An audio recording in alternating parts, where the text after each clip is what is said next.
ایسے صاف کر کے سو جاتا ہوں، اس میں کسی کے لیے حسد نہیں، اس میں کسی کے لیے بغض نہیں، اس میں کسی کے لیے عداوت نہیں، اس میں کسی کے لیے لالچ نہیں، اس میں کسی کے لیے غصہ نہیں، اس میں کسی کے لیے تما نہیں، اس میں کسی کے لیے شر نہیں. اپنے دل کو ایسے صاف کر کے سو جاتا ہوں جیسے مجھے لگتا ہے کہ میرا دل بالکل صاف ہو گیا ہے. مجھے لگتا یہ ہے شاید میری ادا میرے رب کو یہ پسند آئی ہے، اسی لیے اس نے مجھے جنتی قرار دے دیا ہے. میرا یہی عمل ہے جس کی وجہ سے میرے نبی مکرم نے مجھے جنتی کہا.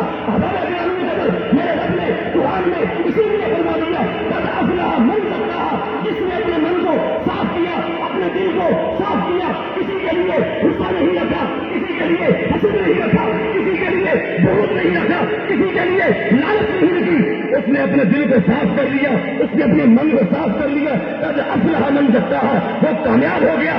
جس نے اپنے من کو گندا کیا، یعنی کہ حسد کیا، اس نے بغض کیا، اس نے اپنے دل کے اندر کسی کے لیے نفرت رکھی، اس نے اپنے دل کے اندر کسی کے لیے بغض اور عداوت رکھی. فرمایا